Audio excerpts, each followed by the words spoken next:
ಮೇಷರಾಶಿಯವರಿಗೆ 2025ರ ಯುಗಾದಿ ವರ್ಷವು ಮಿಶ್ರ ಫಲಿತಾಂಶಗಳನ್ನು ನೀಡುವ ಸಾಧ್ಯತೆಯಿದೆ. ಆರೋಗ್ಯದಲ್ಲಿ ಸ್ಥಿರತೆ ಇರೋದಿಲ್ಲ.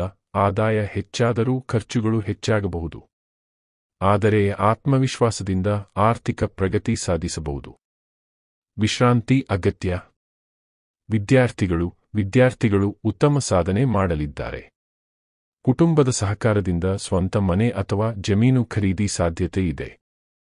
ಉದ್ಯೋಗ ಮತ್ತು ವೃತ್ತಿ, ನಿರುದ್ಯೋಗಿಗಳಿಗೆ ಶುಭಫಲಗಳಿವೆ. ಉದ್ಯೋಗದಲ್ಲಿ ಬದಲಾವಣೆಗಳಿಗೆ ಹೊಂದಿಕೊಳ್ಳಬೇಕಾಗಬಹುದು. ಸೇವಾ ವೃತ್ತಿಯಲ್ಲಿ ಗೌರವ ಲಭಿಸಲಿದೆ. ಕಲಾವಿದರಿಗೆ ಉನ್ನತ ಗೌರವ ದೊರೆಯಲಿದೆ. ಆರ್ಥಿಕ ಪರಿಸ್ಥಿತಿಗೆ ಅನುಗುಣವಾಗಿ ಖರ್ಚುಗಳನ್ನು ನಿಯಂತ್ರಿಸಬೇಕು. ಸಾಲದ ವ್ಯವಹಾರದಲ್ಲಿ ಎಚ್ಚರಿಕೆಯ ಅಗತ್ಯ. ಆಮದು ರಫ್ತು ವ್ಯವಹಾರಗಳಲ್ಲಿ ಲಾಭದ ಸಾಧ್ಯತೆ ಇದೆ. ಕುಟುಂಬ ಮತ್ತು ದಂಪತಿಗಳಲ್ಲಿ ಉತ್ತಮ ಸಾಮರಸ್ಯವಿರುತ್ತದೆ. ಜೂನ್ ಒಳಗೆ ವಿವಾಹ ನಿಶ್ಚಯ ಸಾಧ್ಯತೆ ಇದೆ. ಕುಟುಂಬದಲ್ಲಿ ತಪ್ಪು ತಿಳುವಳಿಕೆ ಉಂಟಾದರೂ ಹಿರಿಯರ ಮಾರ್ಗದರ್ಶನದಿಂದ ಸಮಸ್ಯೆಗಳು ಪರಿಹಾರವಾಗುತ್ತವೆ. ಎಚ್ಚರಿಕೆ: ಅನಾವಶ್ಯಕ ಖರ್ಚುಗಳನ್ನು ತಪ್ಪಿಸಿ ಹಣಕಾಸಿನ ವ್ಯವಹಾರಗಳಲ್ಲಿ ಎಚ್ಚರಿಕೆಯಿಂದ ಇರಬೇಕು.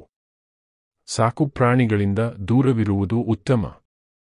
ಒಟ್ಟಾರೆ 2025ರ ಯುಗಾದಿ ವರ್ಷವು ಮೇಷರಾಶಿಯವರಿಗೆ ಸವಾಲುಗಳು ಮತ್ತು ಅವಕಾಶಗಳ ಸಮನ್ವಯವನ್ನು ನೀಡುತ್ತದೆ.